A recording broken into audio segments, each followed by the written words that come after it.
To Toy Business Unboxed, your gateway to the secrets of the toy industry.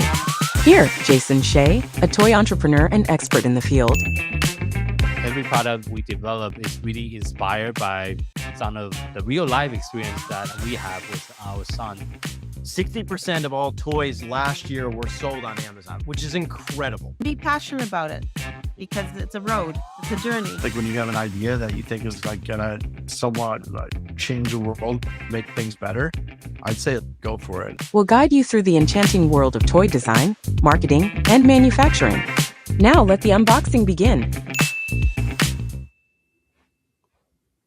Welcome back to another episode of Toy Business Unboxed podcast. In today's episode, I'm honored to be joined by Jade, the co-founder of Pillbox Games.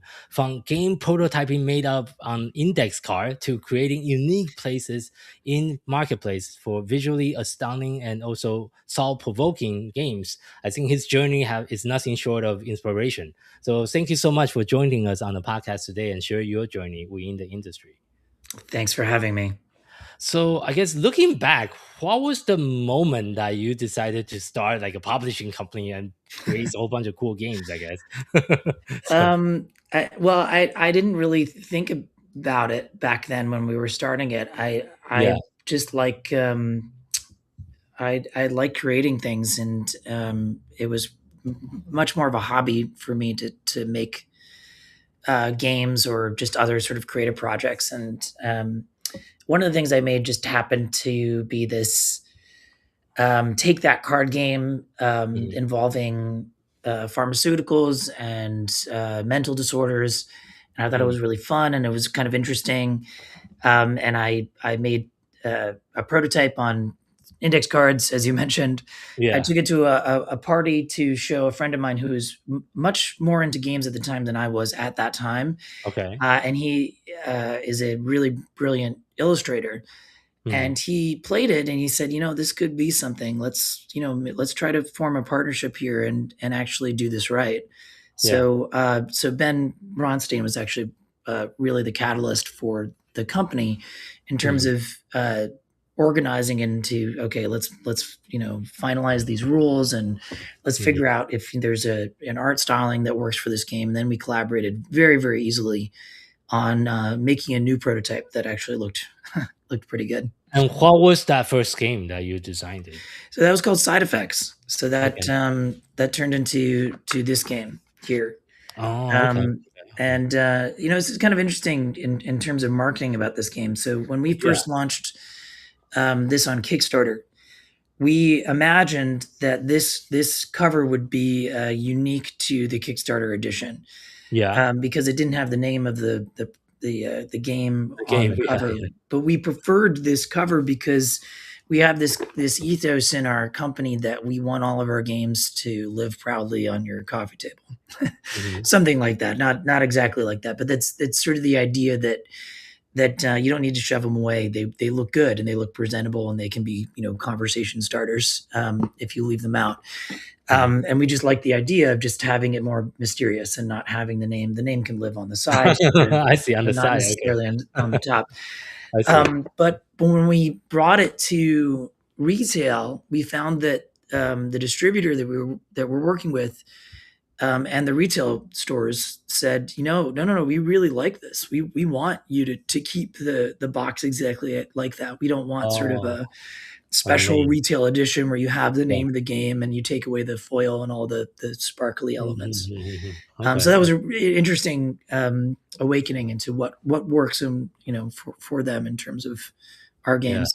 I think that design is also very eye-catching on the shelf. Compared to other kind of plain-looking board game that doesn't really stand out.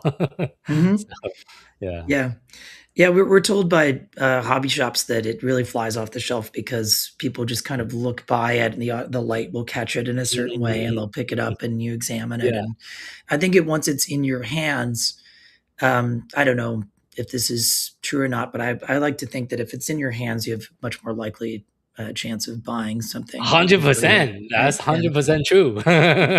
You want to catch people's attention, so they will pick it up. Say, "Oh, what is this?" Then Exactly. otherwise you don't even have a chance. There's like thousands of product on the shelf. Right. Yeah. Exactly. Yeah.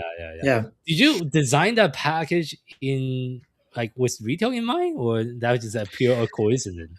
Yeah. So that was really just what we wanted it to look Oh, like. Like okay. when we launched the game, it first launched on Kickstarter, Yeah. and we wanted it to look just like this. We thought this Oh, was okay. was Okay. ideal, and that it Yeah. wasn't. And we anticipated that we would have to change it for Change. Okay. retail, but Okay. it But you turned end out the up retail work. liked Yeah. it that it, Like it. it Okay. was.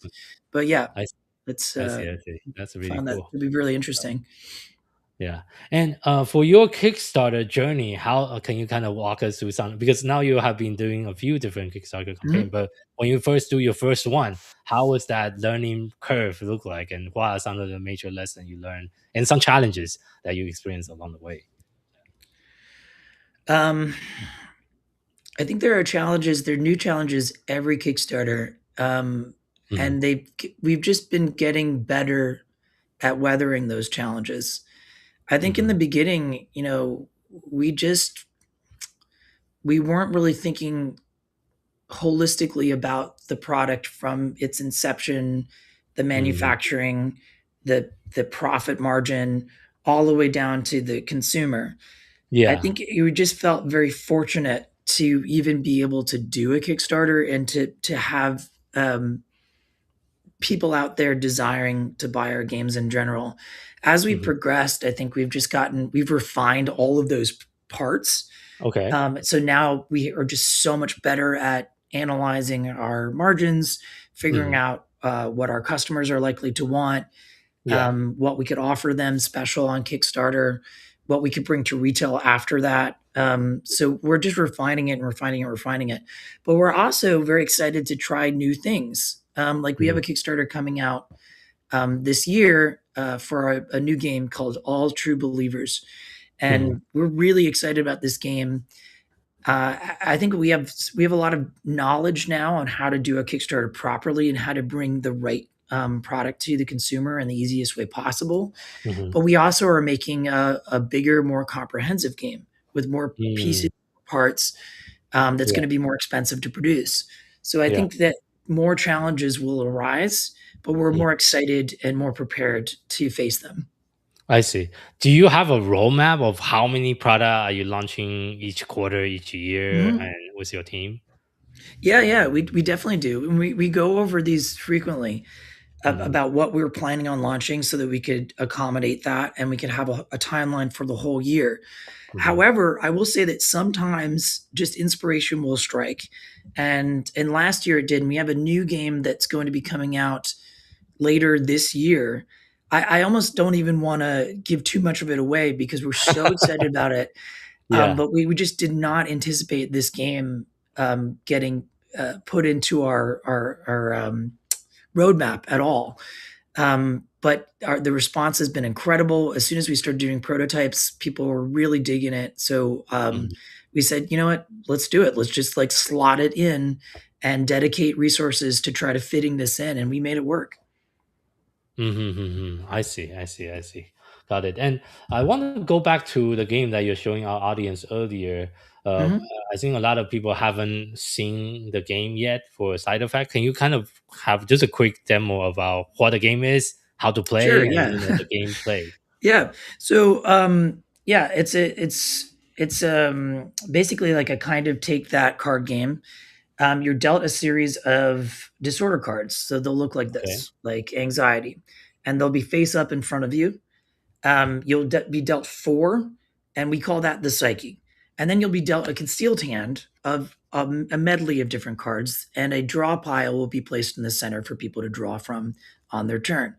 The object of the game is to find the right treatments. So things that will treat anxiety, like this anxiety drug. Okay. You would place this on top on your turn if you have it in your hand. And now your Mhm. anxiety is treated, and then you just have whatever remaining disorders in your psyche left to treat. And if you can treat all of them, you win the game. The Mm. problem is that every drug will also contain a list of side effects. And that means that your opponents on their turn can deal new disorders, provided you're taking medicine that have that disorder as a side effect, and add that to your psyche. So then you have new issues to deal with. And there are really interesting and fun action cards like therapy.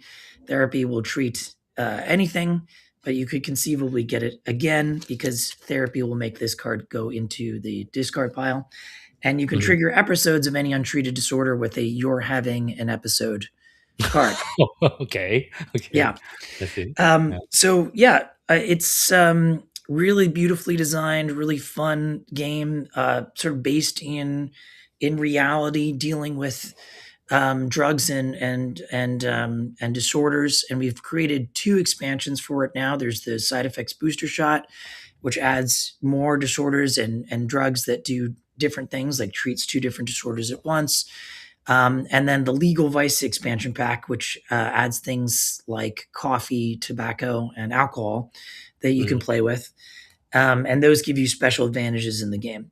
So it's all really based in reality. But we also created, because we have a lot of our friends are wanting to play with their kids, and it's such a simple game that they just wanted something that they could play with a younger audience. So we created Hex Effects for that purpose. Hex Effects is the same basic game with some new mechanics and some new cards, but based in fantasy. So you play as an alchemist in the 12th century, and the whole premise of the game is that you're not very good at being an alchemist. So you've accidentally given yourself sort of funny and grotesque hexes that you have to treat with different remedies.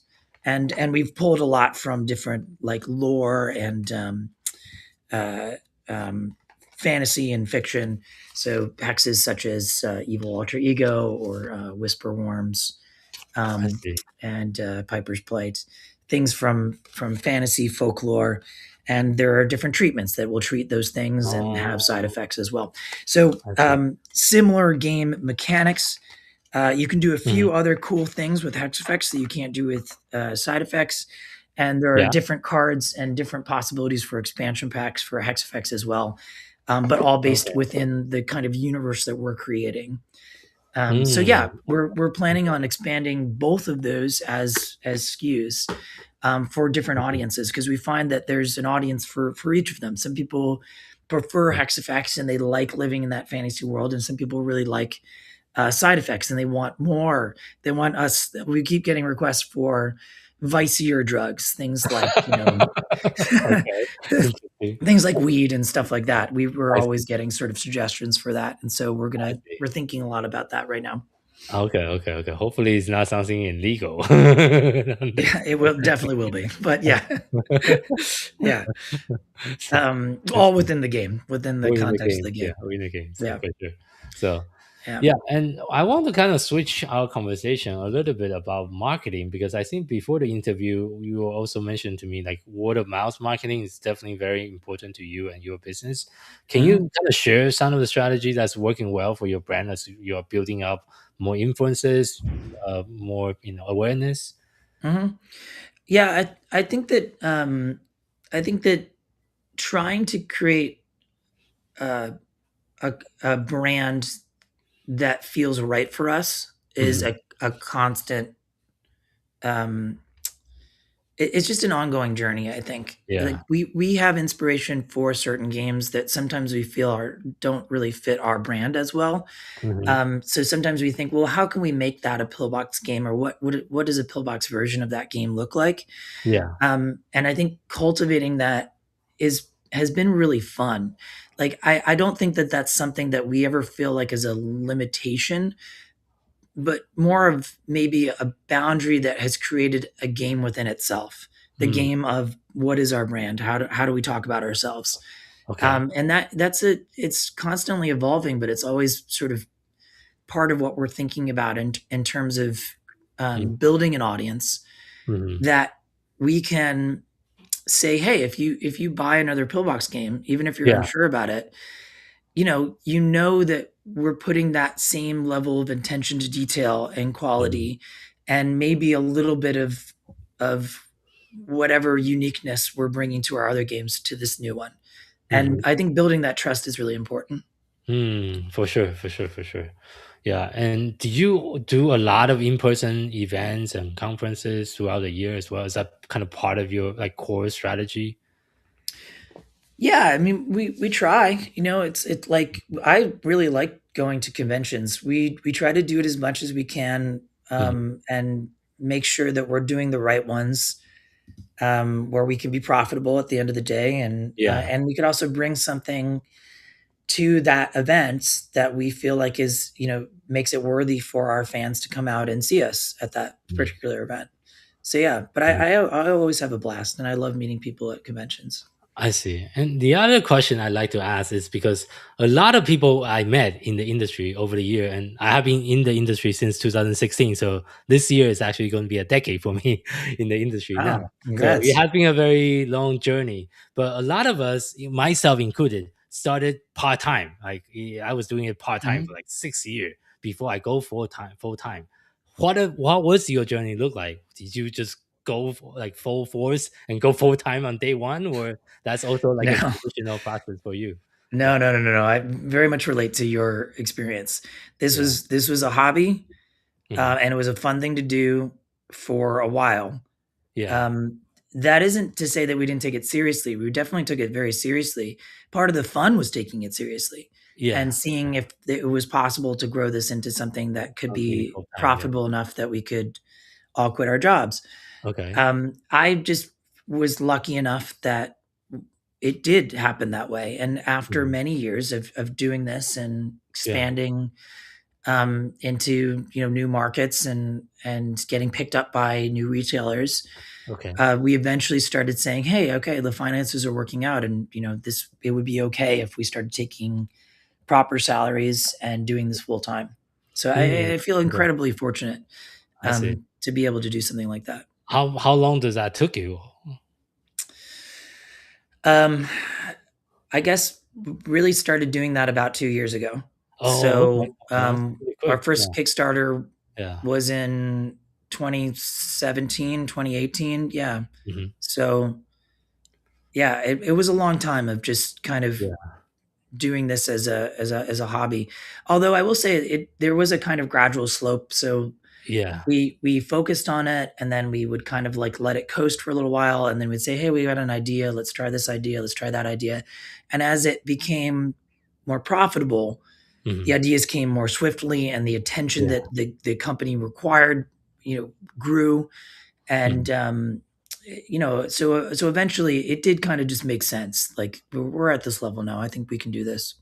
I see. I think, I mean, also based on my own personal experience, this is not a type of business that is a get rich quick type of business. No. It takes a very long time to even break even and finally become profitable. So you definitely need to have a lot of passion and interest about the product and the customer that you're serving.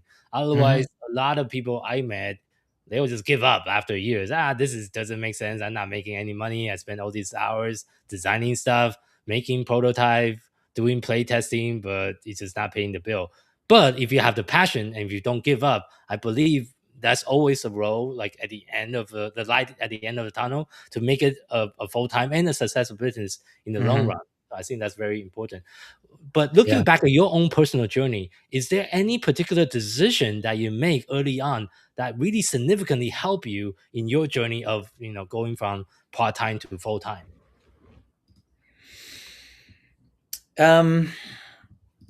I don't know if there was a significant decision aside from just seeing the numbers, realizing that it was a possibility, and that I could be joined by my co-founder in that journey of going full time. I see. And then going over all the possible pitfalls and just kind of figuring all that stuff out and saying, okay, let's just try it out. Let's do it and see what happens. And then, and we had some thoughts like, okay, well, we could take freelance work here and there, and we could do this and that, and we can kind of make this work. And, and I think it's just been really fortunate to have this opportunity. But I don't know if there was like one decision that I just said, okay, that's it. That's it. I'm doing it now. Okay. It just felt right at the Yeah, time. It okay. just felt like it made more sense. But I think going back to what you were saying earlier, like it's, about, giving up because it's not being profitable, or Yeah. I don't know if there was ever really a time when we thought about giving up though. I think that's Okay. the thing. It's like Yeah. the decision to go full time was very much a financial one, Sure. but the decision to give up didn't really exist. And Okay. so That's a good mindset. Yeah. That's a good it's not mindset. because Yeah. we were following some sort of like golden egg at the end of this journey, right? Like Yeah. it was because the whole thing was fun along the way. Yeah, you just enjoy the process. Yes. Right. Yeah. So, Yeah. it's not a chore to play test, to get together with friends and say, "Hey, let's Let's let's try have a this few game. beers and try Yeah. out this new game." That's like Yeah. what I would be doing anyway with my Anyway, yeah, time. okay. Yes. I think that's a great life lesson, to be honest. Yeah, I think that for sure. whatever you want to do in life, you really try to anchor it on the thing that you would be doing anyway. Yeah, I think it's very, very important to enjoy the process.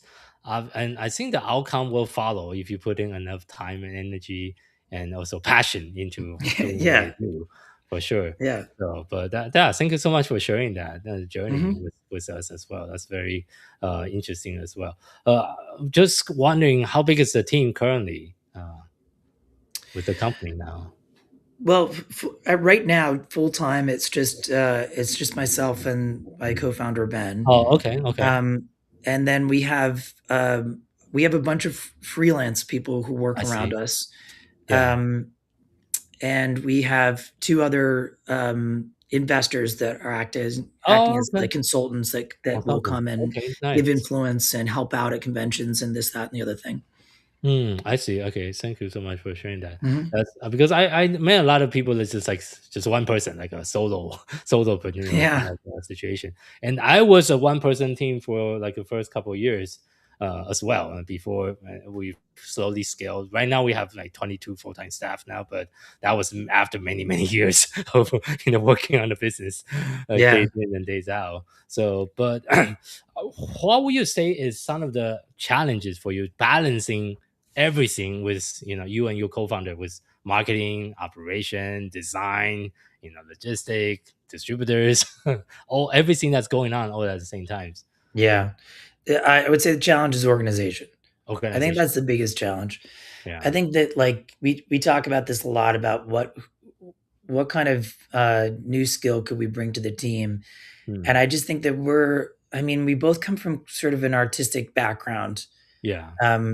And so someone who could come in that is a little bit more analytical and help really just organize workflow and things like that, I think would be welcome to the team at this point. But we get by. I mean, it's not so dire that it has been hurting us, but I do think that I don't know. It's like one of those things, like you kind of need the right brain, left brain, whatever it is. Yeah, you sort of for need sure. two sides of that, that spectrum of skill sets for somebody to kind of, be the anchor to creativity and balance each other out in that way. So I'd say that is that is a challenge that we deal with sometimes. Yeah, but looking ahead here in the next year and next 2 years, what are some of your goal and vision for the company moving forward? I would love it if we just continue to grow and produced more games, and also at the same time helped our existing games with expansions, new ideas to those games. So just kind of growing everything slowly. I also just love the opportunity to try something new out, and I think that our fans have been really great in accommodating that. And I would love it if that continued to we continue to have that relationship. Where if we say, let's try a trivia game, our fan base could be like, okay, I'm not that into trivia games, but I trust you and I trust that whatever you're going to do, it'll be fun because you're doing it. I would love that. Would be a dream relationship. That would be something that I would love to. That kind of trust that I would love to build with our fan base. I see. I see. Yeah, that's definitely very important for the company, and also continue engaging with the community that you have been working so hard on building up, and really enjoy and follow your games and your journey as well. So Yeah. And as we're kind of wrapping up today's interview, thank you again for sharing some of your advice and your journey and lesson you learn along the way. If you have to share just one piece of advice with someone else that's just getting started within the toys and game industry, what would that be? I would say look at what else is out there and see if there's anything new you can bring to the table. Okay. And then if you could develop something that you feel like really truly hasn't been done, and you enjoy the process of doing it, and you really like the game for yourself, that this is also a game that you would definitely buy 100%. You would buy the expansions even. You would be a fan of this game. I'd say that's really the North Star. Do that thing. Every time we're sort of waffling about what we want to do with our games, we just come back to, well, what do we want? You know, it's chasing what you think others are going to want doesn't always yield the best results, in my opinion. So that would be my advice. Yeah. You really got to be a fan and have some taste and follow, you know, what you think you would buy, you would be a fan of. You have to have faith that there are other people like you, and that there are other people that are going to be like you and be fans like you are. For sure, because just take your own game as an example. Have a very unique like twist to the gameplay, and at least I haven't seen any other game using the same kind of a universe and same setup. Oh, thanks. Yeah. No, this would be a game that, I mean, especially Jade in high school, I would be just buying the hell out of this thing. So I knew that this was something that I wanted to develop. And it's been fun to also bring that same energy to other types of games. Like we have a party game that is more about asking questions to the group. It's called Perfect Stranger. And it's been fun to say, okay, well, how do we do a party game? And, you know, with the new Kickstarter that's coming out, All True Believers is really sort of a social deduction card drafting game. And it's how do we do that? What would we want out of that genre? You know, and that's been really fun to explore. For sure. So for our audience that really love your journey and your story and would love to check out your product more, where's the best place for them to find you online? Well, you can go to pillboxgames.com. You can sign up for our mailing list there. You could also follow us on Instagram. We're probably the most active on Instagram. So that's just at Pillbox Games. Okay. Yeah, those places would be excellent. I see. Okay, I'll make sure I put that in the show note. And thank you again for your time and your, sharing your story and your journey with our audience today. Of course. Thanks for having me. And thank you for our audience for tuning in to this episode of Toy Business Unboxed podcast. I hope today's conversation gave you some practical insight and fresh inspiration for growing your own toys or game brands. This podcast is proudly brought you by Toy Launch, a leading marketing and growth partner for toys and game company. At Toy Launch, we help brands scale on Amazon and beyond through full service account management, advertising, SEO, creative, catalog optimization, influencer marketing, and more. If you're looking for a proven team that understands both the toys and game industry and inside out and digital marketing, we are here to help. If you'd like a personalized breakdown of your brand opportunities and your best next step, you can schedule a free consultation session with us. Just visit toy-launch.com/schedule. If you want to connect with other toys and game founders, join our free community, Toy and Game Launchpad. You can find it on Facebook, or you can visit toy-launch.com/group to find out more information.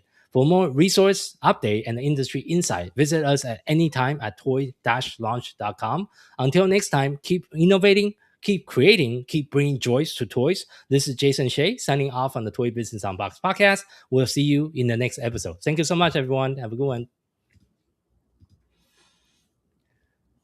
Okay, that was a wrap. Thank you so much.